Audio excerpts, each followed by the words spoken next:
அதே போன்று நான் நிறைவு பண்ணிடுறேன். ஒரு 2 நிமிஷம் கொடுங்க, இதோட நிறைவு பண்ணிடுறேன். நீங்க பேசுனதுல அரசு அலுவலர்கள் முன்பு எங்களுக்கு சலாம் போட்டார்கள், இப்போது உங்களுக்கு சலாம் போடு என்ற வார்த்தை அவை குறிப்பு தான் நீக்கிடுறேன். நீங்க எதை எடுத்தாலும் நியாயத்தை எடுத்துருங்க. மாண்புமிகு பேரவைத் தலைவர்களே, நாடு சுதந்திரம் அடைந்தது பின்பு இந்த தமிழ்நாட்டை மிக மிக எளிமையானவர்கள் முதலமைச்சராக இருந்தார்கள். ஓமந்தூர் ராமசாமி ரெட்டியார் செருப்பே போட மாட்டார் இந்த முதலமைச்சர். அப்படி ஒரு முதலமைச்சர். அண்ணன் கலைஞர் எல்லாமே எளிமையானவங்க தான் முதலமைச்சராக இருந்தவங்க. அப்ப ஓமந்தூர் ராமசாமி ரெட்டியார், மூதறிஞர் அரஜாஜி, பெருந்தலைவர் காமராஜர், பெரியவர் பக்தவச்சலம், பேரறிஞர் அண்ணா, முத்தமிழறிஞர் கலைஞர், மக்கள் தலைவர் எம்ஜிஆர், அம்மையார் ஜெயலலிதா, ஓ பன்னீர்செல்வம், எங்க ஓ பன்னீர்செல்வம், பக்கத்தில் இருக்கிற முன்னாள் முதலமைச்சர் சகோதரர் எடப்பாடி பழனிசாமி அவர்கள், எங்க தலைவர் திராவிட மாடல் ஆட்சியினுடைய தலைவர் மு.க. ஸ்டாலின், இத்தனை முதலமைச்சர்களும் முதலமைச்சரிலிருந்து இந்த தமிழ்நாட்டுடைய பல்வேறு திட்டங்களை நிறைவேற்றி இருக்கிறார்கள், ஏழ்மையை போக்கி இருக்கிறார்கள். இன்னும் சொல்ல போனால் தமிழ்நாடு வளர்ச்சி என்று இன்றைக்கு இந்தியாவில் இருக்கிற மாநிலங்களிலே இன்றைக்கு முதல் மாநிலமாக தமிழ்நாடு திகழ்கிறது என்று சொல்வதற்கு இத்தனை அந்த அறையிலிருந்து தான் போட்டிருக்கிறாங்க. இன்னைக்கு காலையில நமது டைம்ஸ் ஆஃப் இந்தியா என்கிற பத்திரிகை ஒரு செய்தியை அரசனுடைய கவனத்துக்கு கொண்டு வர வேறொன்றும் அல்ல. ஆனால் இப்பொழுது அந்த இடத்தை மாற்றிவிட்டு 1 கோடி ஏறத்தாழ 30 லட்சம் ரூபாய் செலவில் எங்க அண்ணன் கலைஞர் தான் நாமக்கல் மாளிகை அந்த 10 மாடி கட்டடத்தை கட்டி கொடுத்தவர்கள் எங்க அண்ணன் கலைஞர் தான். இப்ப அந்த இடத்துக்கு முதலமைச்சர் போறார். ஏன் கேள்வி என்னன்னா, அது அவருடைய விருப்பம். யார் எந்த அறையை வைப்பது அவருடைய விருப்பம், யார் எந்த டிரைவர் வச்சுக்கிறது என்பது அவருடைய சொந்த விருப்பம். அதில் நாம் தலையிட முடியாது. ஆனா இவ்வளவு திட்டங்கள் எல்லாம் இந்த நாட்டுக்கு கொடுத்த அறை இப்படி இருக்கிற பொழுது எங்க அண்ணன் கலைஞர் கட்டிருக்கிற அந்த அறைக்கு போறார் என்பதில் எனக்கு தனிப்பட்ட ஒரு விதத்தில் மகிழ்ச்சி தான். இது பிரிட்டிஷ்காரன் கட்டது, அது தமிழன் கட்டது, அது ஒன்றும் மாற்றம் இல்லை. ஆனால் இன்றைய தினம் டைம்ஸ் ஆஃப் பத்திரிகை என்ன செய்தி வந்திருக்கிறது சொன்னால், இந்த டைம்ஸ் ஆஃப் பத்திரிகையில் 5.54 கோடி ரூபாய் மதிப்பிலான இந்த டெண்டர் ஆழ்நிலையில் விடப்படவில்லை, இந்த டெண்டர்ல ஏதோ ஒரு கோளாறு இருக்குதுன்னு டைம்ஸ் ஆஃப் கொடுத்துக்கிறாங்க. அது அமைச்சர் அவர்கள் பதில் அதுக்கு சொல்லட்டும், நான் வேணான்னு சொல்லல. ஏன்னா இப்ப என் டைம் எடுத்துக்கணும், அதுக்காக சொல்றேன். நான் கடைசியா பதில சொல்லுங்க, அமைச்சருக்கு அந்த வாய்ப்பு உண்டு, மணிக்கணக்காக கூட நீங்க பேசலாம். ஆனா நான் கேட்க விரும்புவது, ஏன் அந்த அறையிலே இருந்து பணியை பார்க்க வேண்டியதானே?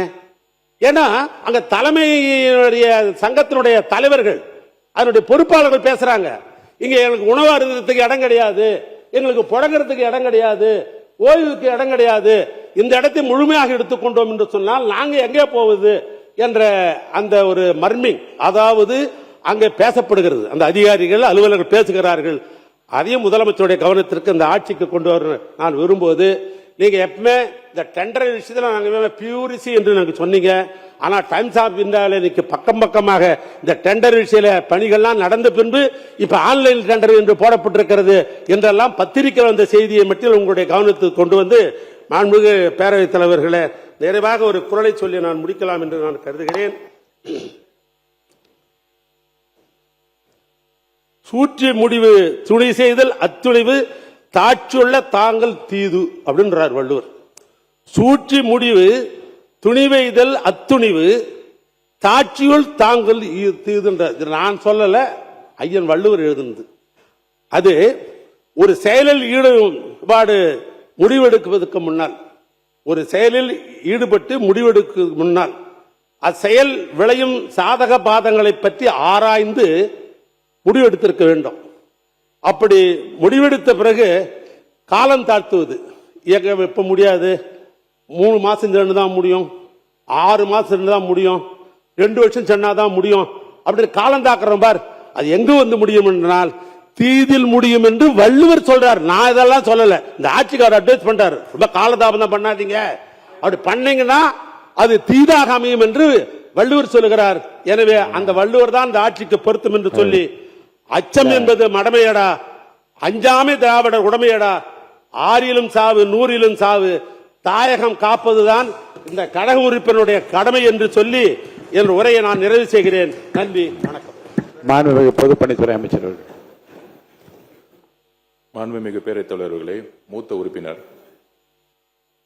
தன்னுடைய பேச்சை சிரிச்சுக்கிட்டே, பொதுவா ஊர்ல ஒரு பழமொழி சொல்லுவாங்க, இந்த வாழைப்பழத்துல ஊசி ஏற்றி அந்த வாழைப்பழத்தையே மக்கள் கொடுப்பாங்களாம். அதுதான் அவருடைய பேச்சோடைய கடைசி சுருக்கம். டைம்ஸ் ஆஃப் இந்தியாவை பத்தி சொன்னாரு. கடந்த 5 வருஷத்துடைய அனைத்து பத்திரிகை செய்திகளை எடுத்து போட்டா இந்த துறை ஊழல் மட்டும்தான் செஞ்சிருக்குன்னு சொல்ல முடியும் எங்களாலையும். சோ மாண்புமிகு பேரவைத் தலைவர்கள் வரும்போதே என்கிட்ட சொன்னீங்க, இன்னைக்கு எதையும் யாரையும் குறைகள் சொல்லாமல் நம்மளுடைய திட்டங்களை பத்தி பேசுங்கன்னு சொன்னீங்க. பத்திரிகை செய்திகள் தவறானது. அதுக்கான விளக்கத்தை நான் பதில் கொடுக்கிறேன். டெண்டரே இன்னும் முடியல. எங்களுடைய முதலமைச்சர் சொன்னது உண்மை. அதுல ஒன்னு சொன்னால் ஸ்கெடியூல் ரேட் ஏன் இன்னும் அனௌன்ஸ் பண்ணலன்னு அதுக்கும் ஒரு காரணம் இருக்கு. எங்களுடைய முதலமைச்சருடைய உரைக்கும் ஸ்கெடியூல் ரேட் அனௌன்ஸ் பண்ணாததுக்கு ஒரு காரணம் இருக்கு. இன்னைக்கு ஸ்கெடியூல் ரேட் அனௌன்ஸ் பண்ணோம்னா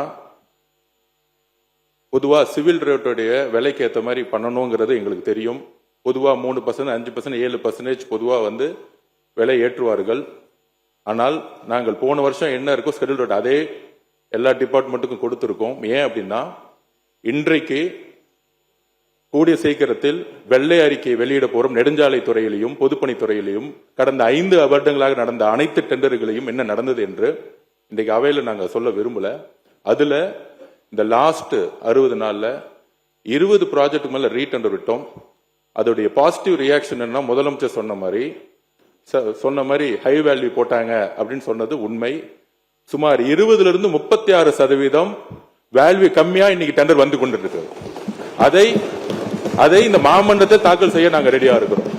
ஆல்ரெடி போன கவர்மெண்ட்ல போட்ட டெண்டர்ஸ் திருப்பியும் புதுசா டெண்டர் விடும் பொழுது சுமார் 20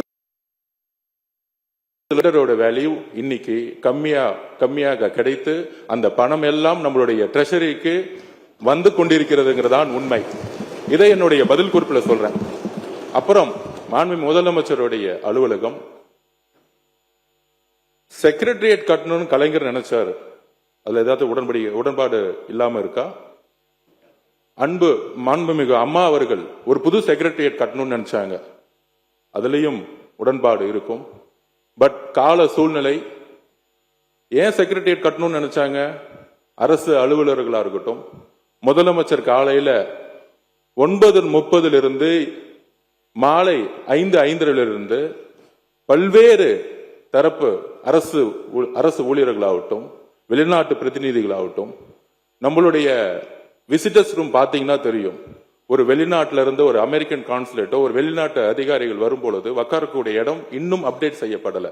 இதுதான் கலைஞரும் சரி அம்மா அவர்களும் சரி ஒரு செக்ரட்டரியேட் கட்டணும்னு நினைச்சாங்க.